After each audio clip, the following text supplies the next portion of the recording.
Quiero compartir el inicio de esta nueva serie que nos encaminará al acontecimiento más grande de la historia, el acontecimiento que marcó la historia de la humanidad. Y quiero a partir de hoy compartir esta serie con ustedes llamada La Pasión. Todos hemos escuchado, hemos leído lo que sucedió hace más de 2000 años cuando Jesús estuvo presente físicamente aquí en la tierra. Hemos visto películas, hemos visto documentales de todo aquello que sucedió cuando el Hijo de Dios dio su vida en sacrificio y por amor a la humanidad. No vamos a hacer esta serie en orden cronológico como hemos hecho series anteriores. Nos quisimos adelantar un poquito para darle tiempo a cada tema y que tú puedas pensar y reflexionar en lo que Dios está hablando a través de cada mensaje en esta serie. Y hoy te quiero invitar a que si tú traes tu libreta, la forma en la que tú tomes anotaciones, lo hagas.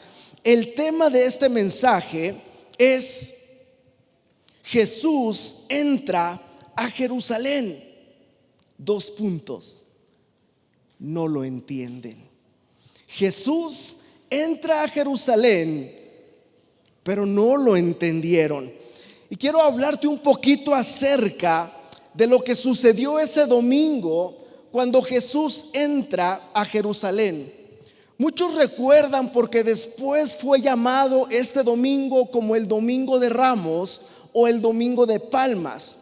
Y este domingo dice la Biblia que Jesús entra a Jerusalén y entró en medio de una gran celebración y en medio de mucha emoción para todos los judíos que estaban ahí, particularmente para aquellos que habían creído que Jesús era el Mesías esperado, que Jesús era el Salvador.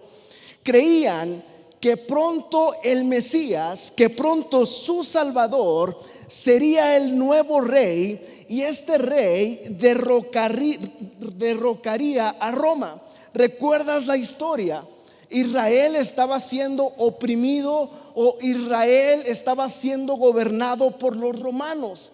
Entonces, cuando Jesús se aparece, cuando Jesús viene, toda la gente empieza a ovacionar, toda la gente empieza a celebrar, porque ellos creían que el Mesías era el Salvador y la opresión que estaban viviendo por los romanos finalmente se terminaría. Y para aumentar todavía más la confianza de estos acontecimientos, la forma en la que Jesús entra a la ciudad, a Jerusalén, coincidía con la forma en la que el profeta Zacarías lo describe hace algunos 400 años atrás aproximadamente. La Biblia dice en Zacarías capítulo 9 versículo 9 lo siguiente. Ahora, recuerda que esta profecía, esto que habló Isaías, sucedió aproximadamente unos 400 años antes atrás. Dice la Biblia: alégrate mucho, hija de Sión, y da voces de júbilo, hija de Jerusalén.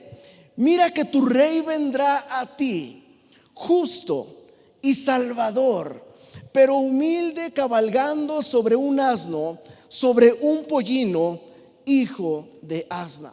Me encanta lo que dicen los evangelios: Mateo, Marcos, Lucas. Te voy a dar un poquito de contexto, de teología. Existen los 3 libros. Muchos incluyen también el 4.º libro, que es Juan, que es Mateo, Marcos, Lucas, Juan, que son los evangelios sinópticos. Escribeos, memorízate esta palabra: los evangelios sinópticos. Estos evangelios hablan sobre las mismas cosas, sobre los mismos acontecimientos, pero narrados desde una forma personal por el autor. Y Mateo nos dice o nos enseña o relata esto. A ti que te gusta la teología, te gusta leer y profundizar, los escritores dicen que Mateo escribe sin algún tipo de orden sus relatos, mientras que Lucas es más de detalle, es más específico y quebra más las historias por orden cronológico. Pero Mateo, testigo ocular de los hechos, nos da un resumen de lo que aconteció en aquel día. Y el relato que Mateo nos narra es lo que sucedió justo antes de que Jesús entrara a Jerusalén. Mateo dice que Jesús estaba con sus amigos cercanos en un pueblo pequeño a las afueras de Jerusalén. Mateo también nos dice que cuando Jesús entra, la gente empieza a tirar estas ramas de las palmeras, de los árboles, empiezan a gritar, empiezan a ovacionar. Y más tarde en la historia, este domingo, cuando Jesús entra a Jerusalén, sería conocido como el Domingo de Ramos, nombre el cual usted y yo conocemos hasta el día de hoy. Quiero que me acompañe, por favor, a leer lo que dice la Biblia en Mateo capítulo 21, versículos 1 al 11. La Biblia dice lo siguiente: cuando se acercaron a Jerusalén y llegaron a Betfagé, el monte de los olivos, Jesús envió a 2 discípulos diciéndoles: id a la aldea que está enfrente de vosotros, y enseguida hallaréis una asna atada y un pollino con ella. Desatadla y traédmelos. Y si alguien nos dice algo, contéstenle: el Señor los necesita, pero luego los devolverá. Todo esto aconteció para que se cumpliera lo que dijo el profeta. ¿Cuál profeta? Zacarías: decid a la hija de Sión, tu rey viene a ti mismo, manso y sentado sobre un asno, sobre un pollino, hijo de animal de carga. Entonces los discípulos fueron e hicieron como Jesús les mandó. Versículo siguiente: trajeron el asna y el pollino y pusieron sobre ellos sus mantos, y él se sentó encima. Versículo 8 dice: la multitud, que era muy numerosa, tendía sus mantos en el camino. Otros cortaban ramas de los árboles y las tendían en el camino. Y la gente que iba delante y la que iba atrás clamaba diciendo: Hosana al Hijo de David, bendito el que viene en el nombre del Señor, Hosana en las alturas. Cuando entró él en Jerusalén, toda la ciudad se agitó diciendo: ¿quién es este? Y la gente decía: este es Jesús, el profeta, el de Nazaret de Galilea. Y sabes que el evangelio de Lucas, en Lucas capítulo 19, versículos 41 al 44, encontramos otro acontecimiento seguido de que Jesús hace la entrada triunfal a Jerusalén. Y Lucas lo narra y lo describe de esta manera: Jesús lloró. Y en los evangelios usted y yo podemos encontrar 3 ocasiones en las que hablan que Jesús lloró. En una de las ocasiones que Jesús lloró es cuando Lázaro murió. ¿Recuerdas el relato? Lázaro era amigo de Jesús, y cuando llega Lázaro ya estaba sepultado. Y Jesús lloró al ver el dolor que la muerte causaba en el corazón de aquellos a quien él amaba. Jesús, la segunda ocasión en la que la Biblia nos dice que Jesús lloró, es cuando Jesús llora por la humanidad, llora por los pecados del hombre. Pero también Jesús llora al ver la condición en la que se encontraba Israel. La tercera vez que la Biblia nos narra que Jesús llora es en el monte de los olivos, cuando iba a ser crucificado. Y Lucas nos dice que Jesús llora sobre Jerusalén. Ellos no entendían que el Mesías, el enviado del Padre, estaba ahí con ellos. Ellos no entendían cómo es que Jesús los amaba tanto. Ellos no entendían cómo Jesús trataba de amarlos con un amor inmensurable a cada uno de ellos. Y quiero que me acompañes a leer lo que dice la Biblia en Lucas capítulo 19, versículos 41 al 44.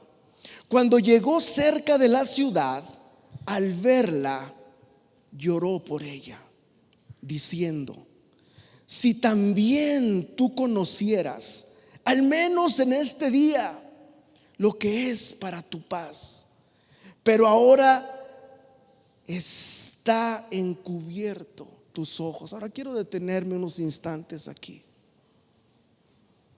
Cautiva mi corazón la forma en la que Jesús se compadeció por la ciudad y se conmovió tanto al ver la condición en la que se encontraba Jerusalén,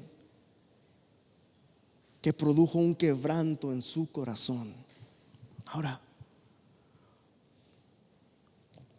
¿cuándo fue la última vez que te detuviste a ver lo que estaba sucediendo a tu alrededor y provocó un quebranto en tu corazón? ¿Cuándo fue la última vez que te detuviste al ver la condición de tu ciudad y provocó quebranto en tu corazón? Dice la Biblia que Jesús dijo: pero ahora está encubierto tus ojos. ¿De qué está hablando? Está hablando Jesús de que ellos no entendían las cosas espirituales y lo que estaba a punto de suceder. Y muchos de los que estamos aquí vivimos desde esa condición, como con un velo en los ojos, donde no queremos darnos cuenta de la realidad espiritual que está viviendo nuestra ciudad. Y la Biblia dice enseguida, en el versículo 43, Jesús sigue diciendo: vendrán días sobre ti cuando tus enemigos te rodearán con cerca, te sitiarán y por todas partes te estrecharán, te derribarán a tierra y a tus hijos dentro de ti, y no dejarán en ti piedra sobre piedra, por cuanto no conociste el tiempo de tu visitación. Sabes que la iglesia se ha perdido de muchas cosas. Escucha esto. Y quiero hablar al cristiano que ya tiene tiempo caminando con Jesús. La iglesia, y no hablo de Roca Eterna, hablo de la iglesia, se ha perdido del tiempo de la visitación de Dios, porque están enfocados en sus propios asuntos. La iglesia se ha perdido del tiempo de la visitación de Dios, porque han decidido vivir desde la religión, desde la norma, desde la regla, y no desde esa relación genuina de adoración y devoción por Dios. Pero en este tiempo, Dios está hablando a la iglesia. Y yo no me quiero enfocar a otra iglesia, a otra comunidad. Dios me ha confiado esta iglesia que es cada uno de ustedes. Y Dios está hablando a su iglesia, amado hermano, amado hermana, en este tiempo, para que estemos atentos al tiempo de la visitación de Dios. Hay un tiempo de visitación de parte de Dios en nuestra ciudad, y Dios está levantándote a ti como un catalizador para encender el corazón y que la manifestación de Dios se revele en nuestra ciudad. Pero si no lo entiendes, va a pasar este tiempo de la visitación y nos vamos a quedar solamente viendo y lamentándonos de lo que pudo suceder y cómo Dios pudo obrar y cómo Dios pudo cambiar y cómo Dios pudo transformar mis círculos de influencia, mis comunidades, mi ciudad, porque tú decidiste quedarte ahí quieto sin estar alerta a lo que Dios quería hacer en tu vida. Entonces,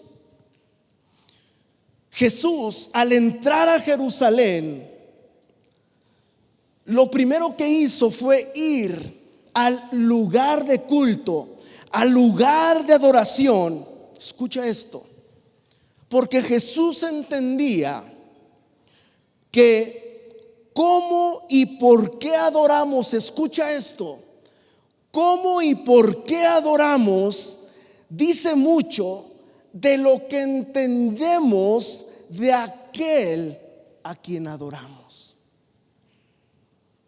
Muchas veces adoramos sin conocimiento y le damos prioridad a otras cosas menos a la adoración mía hacia Dios.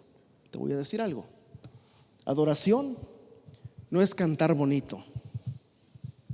Adoración no es saber entonarte. Adoración no tiene que ver con alguna melodía. Adoración se trata de un estilo de vida que agrada al corazón del Padre. Entonces, dice la Biblia que este domingo Jesús llega desde ese pequeño pueblo a las afueras de Jerusalén, a la ciudad donde estaba a punto de celebrarse la Pascua. Pero Jesús llega ese día y nada más observa, porque ya se estaba haciendo de noche. Versículo 11 dice el versículo 11: entró Jesús en Jerusalén y fue al templo. Después de observarlo todo, y como ya anochecía, se fue a Betania con los 12. Versículo 12. Al día siguiente, cuando salieron de Betania, tuvo hambre. Acuérdate que Lucas y Marcos relatan la historia con más detalle. Mateo solamente la relata, pero Marcos y Lucas escriben el detalle cronológico de lo que iba aconteciendo. Ahora, yo no sé si a usted en una plática le gustan los detalles, pero a mí me gustan los detalles. Y si usted tiene una conversación con mi mamá es una de las personas que te da detalle de las cosas. Y a veces nos pasamos mucho tiempo platicando de un acontecimiento, de algo que sucedió, porque le gusta dar detalle de las cosas. Bien, Marcos y Lucas nos dan detalle de las cosas. Y dice la Biblia que al día siguiente, ahora, para que no te me pierdas, Jesús entra a Jerusalén el domingo por la noche. El domingo en el día, ya oscureciéndose, va al templo. Recuerda que el templo era un punto de adoración a Dios.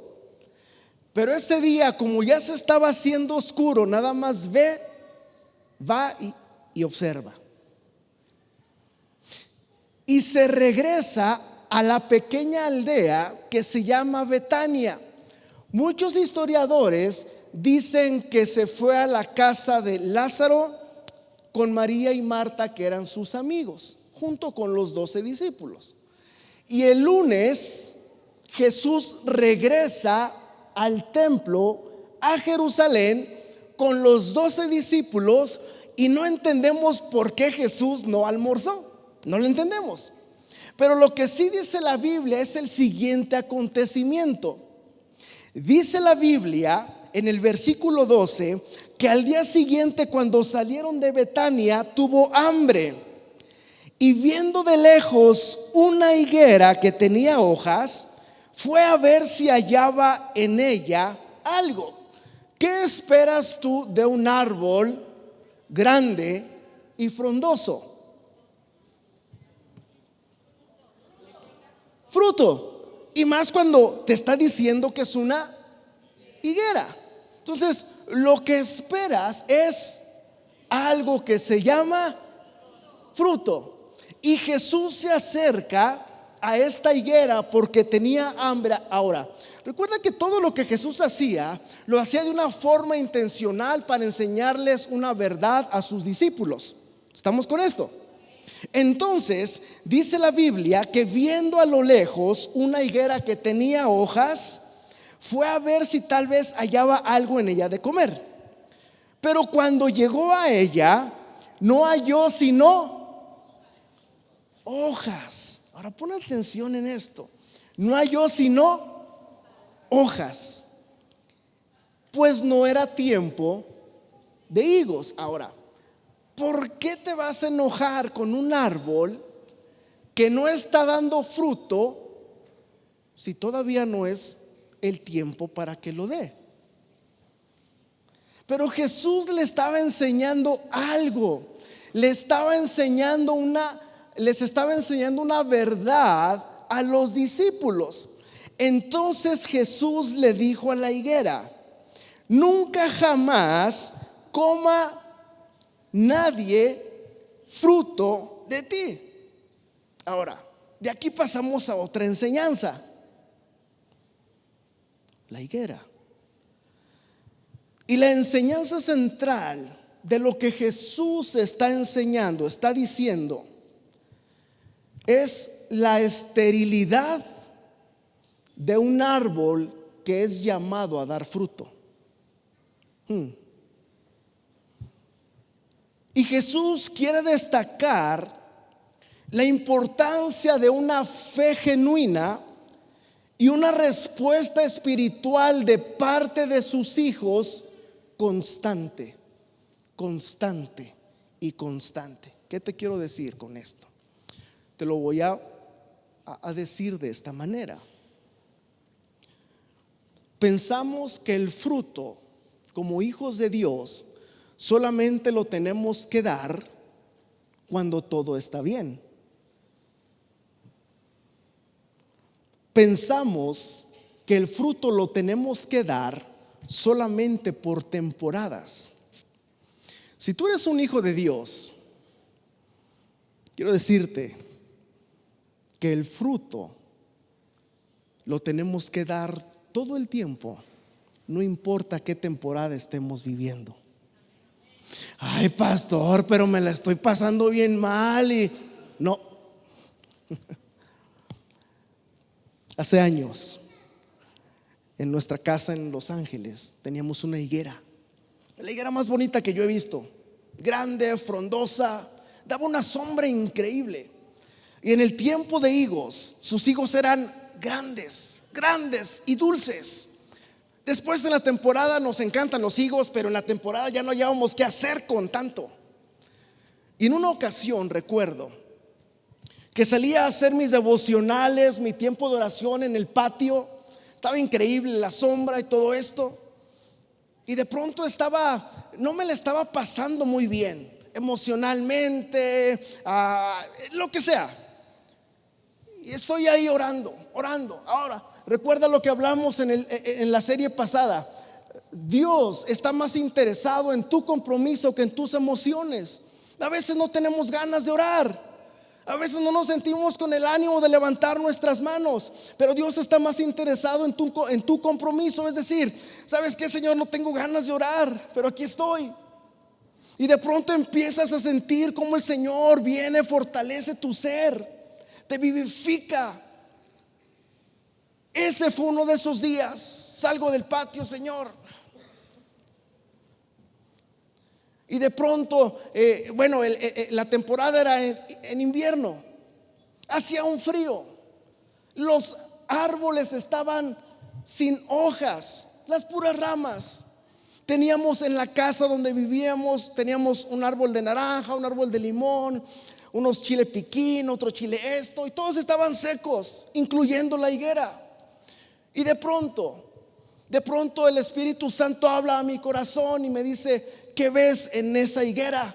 Y yo volteo y le digo: Señor, es que no veo nada, el árbol está seco. Y empiezo a orar, me empiezo ahí a conectar con Dios, y el Espíritu Santo habla una segunda vez a mi vida y me dice: ¿qué ves en esa higuera? Y era: Señor, no veo nada, o sea, están las puras ramas, todos los árboles están sin hojas. Y la tercera ocasión el Espíritu Santo habla a mi corazón y me dice: acércate a esa higuera y dime qué ves. Y cuando voy a la higuera, en plena temporada de invierno, hacía un frío increíble, pero yo ahí estaba. Y de pronto me acerco a esa higuera, y ¿sabes lo que me encontré en esa higuera?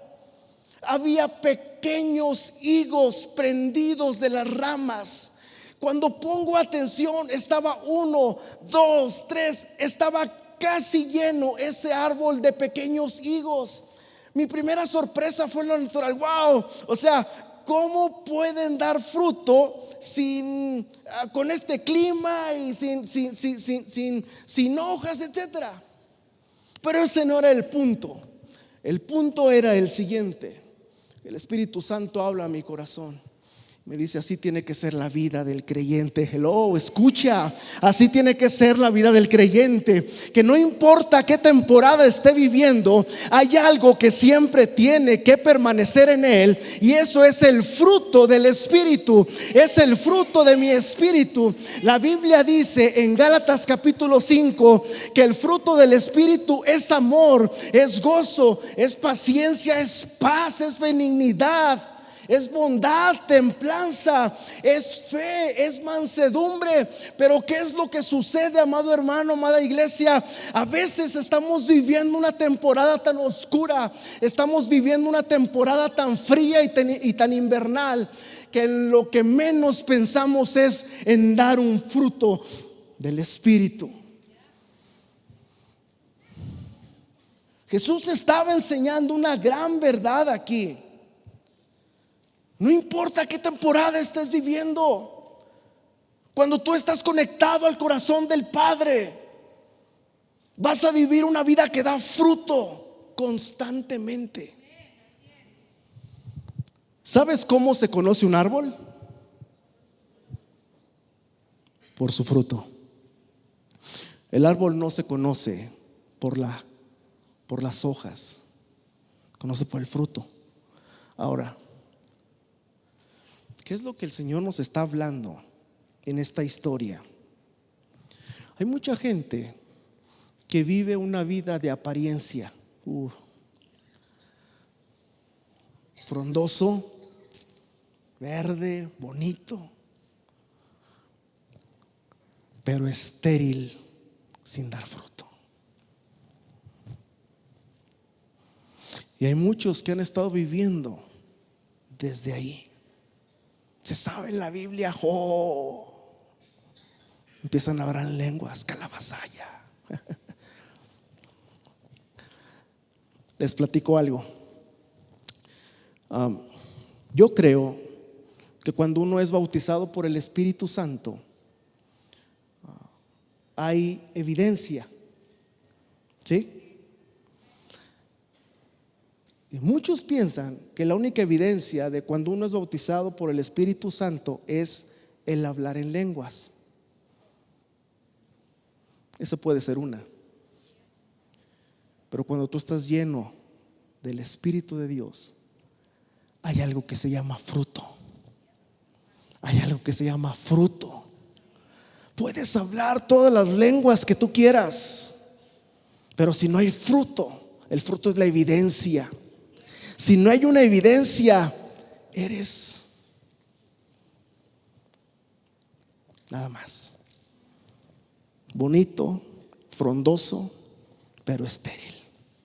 Entonces, dice la Biblia, versículo 15, que vinieron pues a Jerusalén, y entrando Jesús en el templo, comenzó. Te das cuenta que Lucas nos está hablando ya de otro acontecimiento. Número 1 fue que Jesús entra a Jerusalén.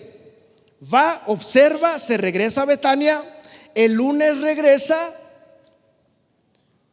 pasa por la higuera, les enseña esta verdad a los discípulos. Y Jesús el lunes entra en el templo. Ahora aquí se empieza a poner muy interesante la historia, porque dice el versículo 15 que vinieron pues a Jerusalén, y entrando en el templo comenzó a echar fuera a los que vendían y compraban en el templo. Si tú lees un poquito de historia, te vas a dar cuenta que los sacrificios, el ir al templo, se convirtió en un negocio para todos. Y a mí me suena muy particular esto, especialmente en el país en el que vivimos. Dice la Biblia que Jesús entra en el templo y comienza a echar fuera a los que vendían y compraban en el templo.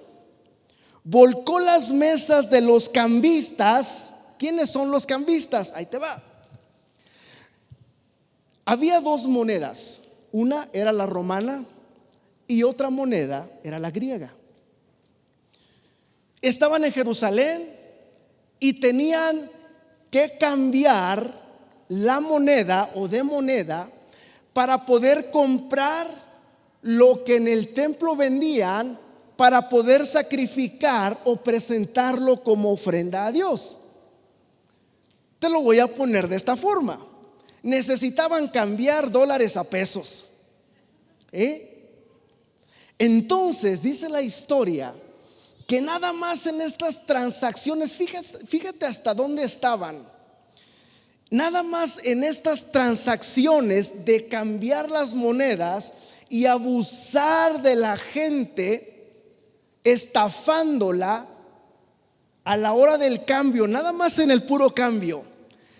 Dicen los historiadores que las ganancias por año eran de entre 45 a 50 mil dólares. En aquel tiempo, no en este tiempo, en aquel tiempo, ¿cuánto dinero era? Era un negocio redondo para todos los que estaban ahí. Y Jesús viene con un celo producido por ver la condición y en lo que se había convertido el templo. Dice la Biblia que Jesús volcó las mesas de los cambistas y las sillas de los que vendían palomas, y no consentía que nadie atravesara el templo llevando utensilio alguno. ¿A qué se refiere esto? Escucha esto. Dice la Biblia que Jesús se enojó también con los que no llevaban algún utensilio. ¿Qué es lo que estaba sucediendo? El templo estaba grande en sus dimensiones y mucha gente usaba el templo para buscar un atajo y llegar de un punto a otro. Es decir, te lo voy a poner de esta forma. Tú ibas pasando por la calle y de pronto se te ocurre: ay, tengo que ir para acá. Te cruzas por aquí como si nada, y eso estaba prohibido. ¿Qué me hizo pensar esto? Hay muchos que usan la iglesia para conseguir un atajo en sus vidas. Sacrifican sus valores espirituales y morales usando la iglesia o el nombre de Dios para buscar cierto atajo y tratar de llegar a tus metas. Y Jesús arremete con todos estos y les enseñaba diciendo: ¿no está escrito? Mi casa será llamada casa de oración para todas las naciones, pero ustedes la han hecho una cueva de ladrones. Todo se había convertido en un desastre. Estafaban a la gente en un lugar que se suponía que era un lugar santo, un lugar de adoración, un lugar dedicado a las personas que venían a adorar a Dios de una forma genuina. Y en lugar de poder ayudar a la gente para que pudiera encontrar a Dios, todo se había convertido en un mercado donde la gente venía, compraba, hacía transacciones, vendía bienes, sin mencionar que estafaban a la gente con su dinero.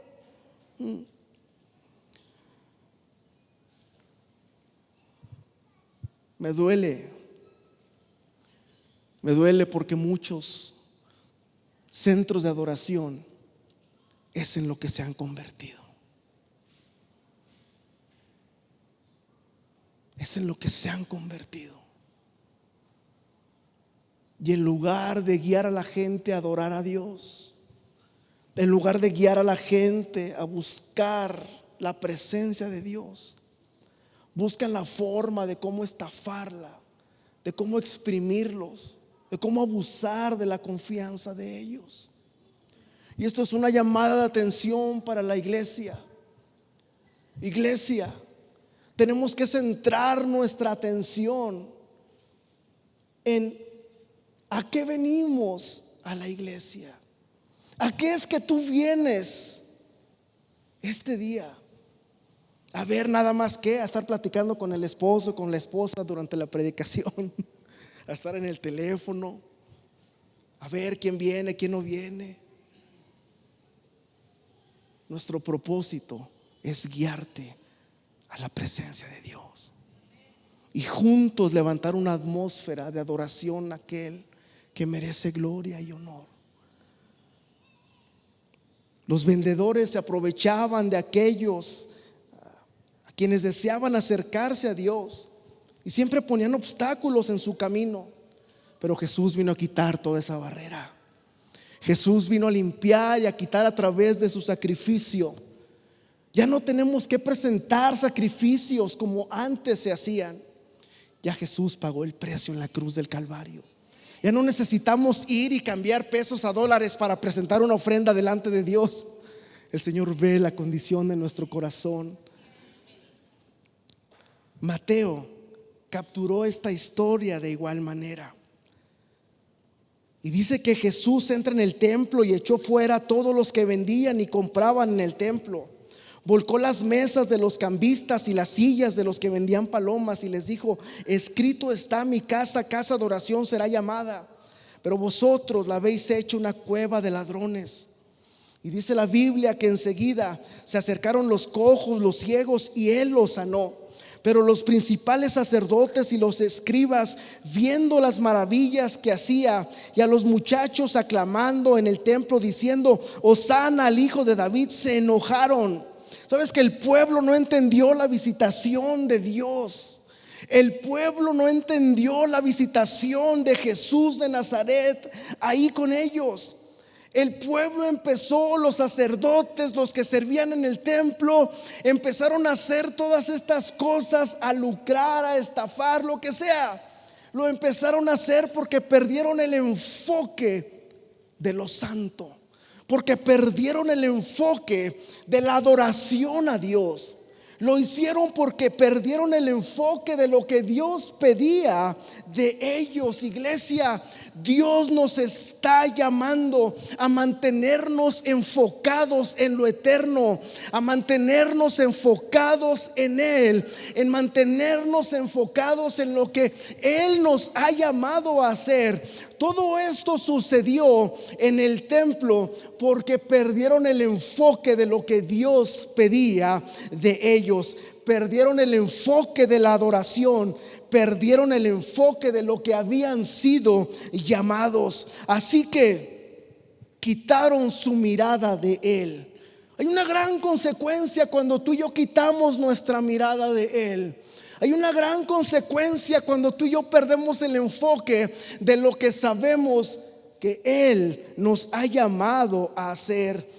Hay una consecuencia cuando tú y yo empezamos a poner nuestra mirada en lo terrenal, en lo temporal, en lo superfluo de este mundo. Y quiero compartirte rápidamente 3 cosas que nos llevan a perder el enfoque. 3 cosas que nos llevan a desenfocarnos en lo que Dios nos ha llamado a ser como hijos de Él. Yo tengo una cámara aquí y quiero compartirte esta analogía. Tengo esta cámara y si tú pones tu ojo aquí en el lente, tienes que buscar el enfoque correcto para que puedas obtener una fotografía clara y nítida. Si tú no ajustas el enfoque, vas a tener una fotografía sin claridad.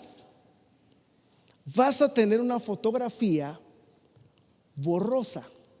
¿Sí me explico? Luis, ven amigo, ven. Luis es uno de los meros buenos aquí para la fotografía. Y dinos qué tan importante es el enfoque en una cámara. Bueno, pues es lo más importante porque si no, saldría desenfocada, no saldría enfocada. Escucha, el enfoque es lo más importante. Di conmigo, el enfoque, gracias. Di conmigo, el enfoque es lo más importante. Otra vez, el enfoque es lo más importante. Ahora, si tú no tienes una visión clara en tu vida y vives una vida desenfocada en lo personal, en lo familiar, en lo laboral, en lo que tú quieras, vas a tener una percepción borrosa de las cosas. Y el enemigo de nuestras almas quiere utilizar eso para mantenerte anclado sin que camines al futuro que Dios tiene preparado para tu vida. 3 cosas que te llevan a perder el enfoque. Número 1, el conformismo o el acomodamiento. El conformismo te lleva a perder el enfoque. ¿Qué es el conformismo? Es ajustarse o es adaptarse a una situación sin buscar cambios significativos en la vida. Y algunos de los que están aquí se han puesto cómodos en la vida, se han acomodado y no están dispuestos a hacer cambios en su vida. Pero al no hacer cambios en tu vida, estás viviendo la consecuencia garrafal, fuerte, pero pesa más la comodidad. Te acomodaste. Número 2, patrones destructivos o conductas nocivas. ¿Qué es lo que me lleva a perder el enfoque? Conformismo, patrones destructivos o conductas nocivas. Por ejemplo, adicciones. No solamente existen las adicciones al alcohol, a la droga, a la pornografía, al sexo ilícito. Adicciones al chisme. Ay, no. Es que si no hablo siento que me pega la malilla. Es que si no hablo de alguien no estoy a gusto. Patrones destructivos que te llevan a perder el enfoque. Conductas nocivas, la falta de perdón, la manipulación, el constantemente vivir en una negatividad sobre ti, sobre lo que está alrededor tuyo, la violencia, la evitación. Estos patrones no solamente afectan tu salud mental, pero afectan tu salud relacional. Y el enemigo de nuestras almas se aprovecha de esto para mantenernos atados. Número 3, otra cosa que nos lleva a perder el enfoque es que olvidamos rápido. Alguien dijo: El olvido de nuestro objetivo es el desenfoque en sí mismo.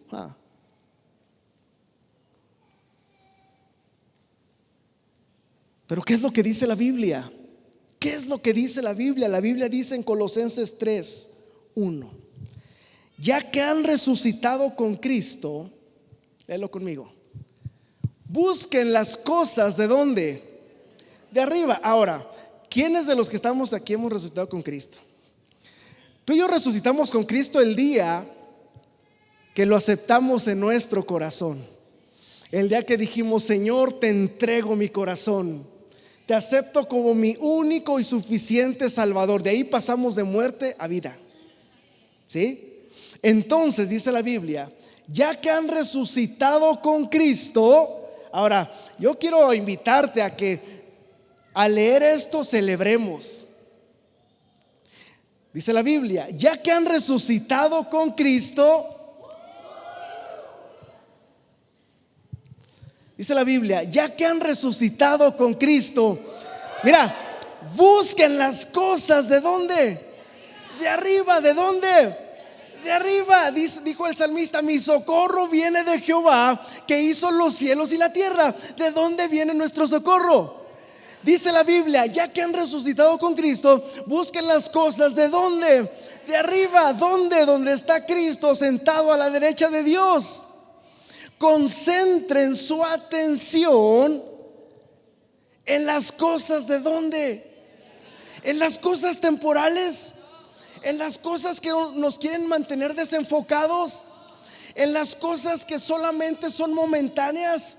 El apóstol nos anima a que concentremos nuestra atención en las cosas de arriba y no en las de la tierra. Sabes que mantener nuestra concentración en las cosas de la tierra es mantener nuestra mirada, nuestra concentración, nuestro enfoque en las cosas temporales. Pero ¿qué es lo que dice la Biblia?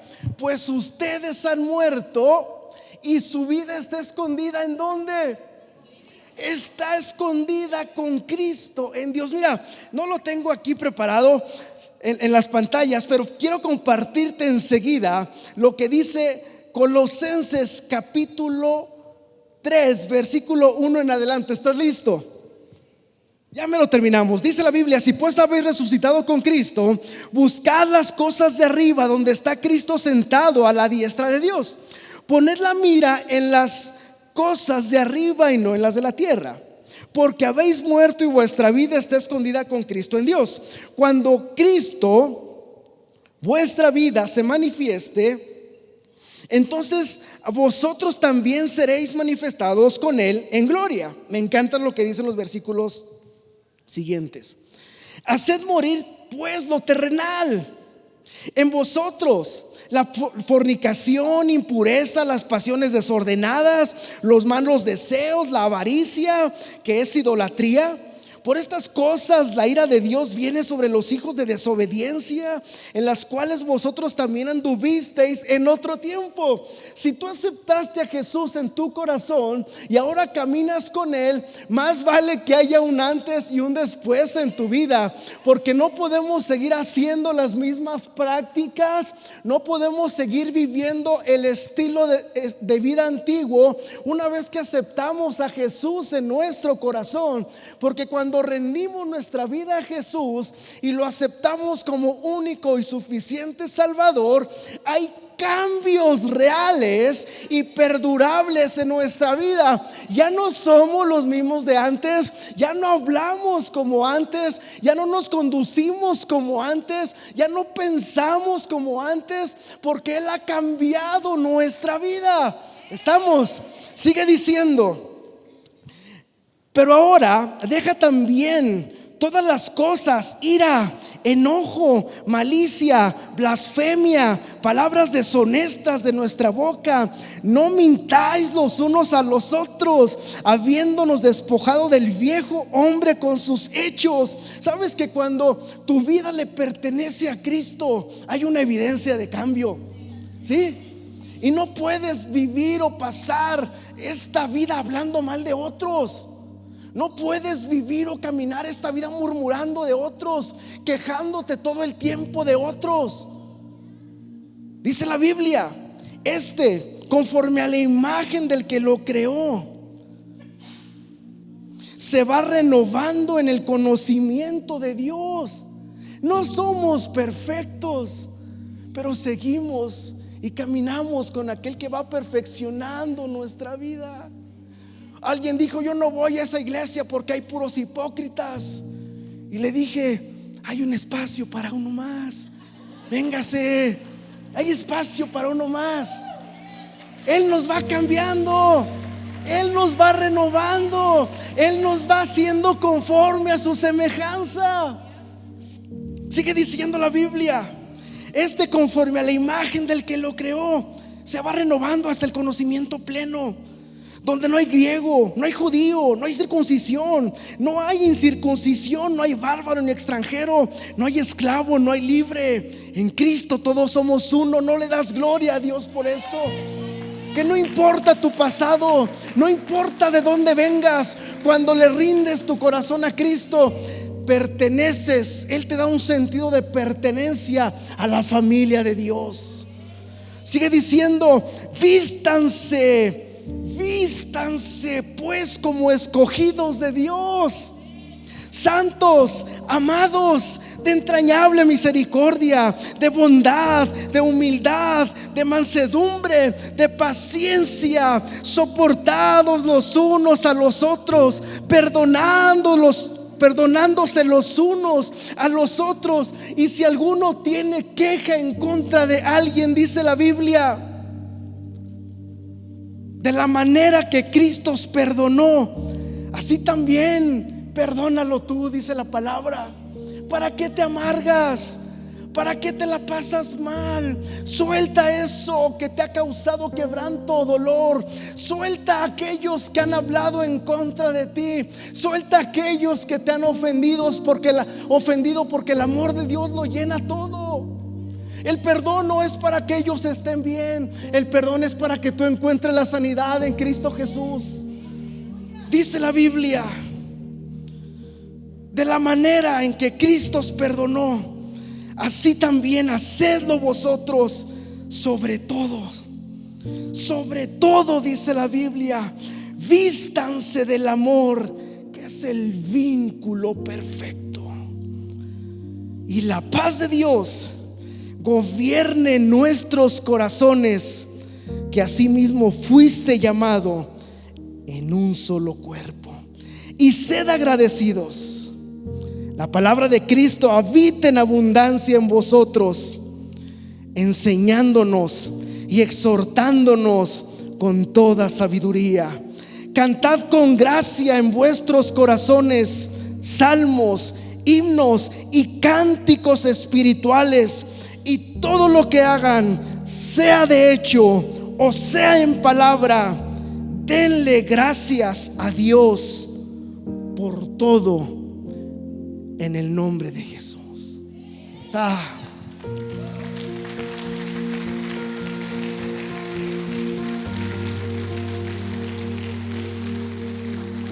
¿Cómo puedo mantener el enfoque en lo correcto? En lo que trae vida, en lo que trae paz, en lo que llena el corazón. Dice la Biblia en Hebreos capítulo 12, versículo 2: puestos los ojos en Jesús, fijemos la mirada en Jesús, el iniciador y perfeccionador de nuestra fe, quien por el gozo que lo esperaba soportó la cruz. Te digo algo: cuando Jesús iba camino al Calvario, sufriendo el dolor, padeciendo los azotes, las burlas, el escarnio, aún con todo eso, Él se mantuvo enfocado en lo que el Padre lo había llamado a hacer. Iglesia, puedes estar atravesando por dolor, puedes estar atravesando por necesidad, Puedes estar atravesando por angustia o por escasez. Puedes estar atravesando por quebranto o por dolor. Puedes estar atravesando por el más cruel de los valles de sombra y de muerte. Pero aún con todo eso, no quites tu mirada de Él. No quites tu mirada de Él. Mantén tu mirada en las cosas de arriba. Porque lo que estés atravesando no es para siempre. Lo que sea que estés atravesando es temporal. Lo que sea que te esté causando dolor es solamente momentáneo. Pero mantén tu mirada puesta en el autor y consumador de la fe. ¿Cómo puedo lograr esto? 4 cosas fáciles, prácticas, sencillas que tú puedes hacer. Número 1, centra tu mirada en Jesús. Número 2, lleva una vida dedicada a la oración. Número 3, mantén una vida de oración y de alabanza, porque la alabanza a Dios cambia las cosas. Y número 4, toma un tiempo diariamente para leer su palabra. Hoy iniciamos nuestra serie, La Pasión, una serie que nos encamina a Semana Santa. Y hoy estuvimos hablando sobre la entrada triunfal de Jesús a Jerusalén. Pero cuando Jesús vino, el pueblo no lo entendió. Estuvimos viendo aquello que causó quebranto y dolor en el corazón de Jesús. Ellos no entendían cómo y por qué Jesús trataba de amarlos.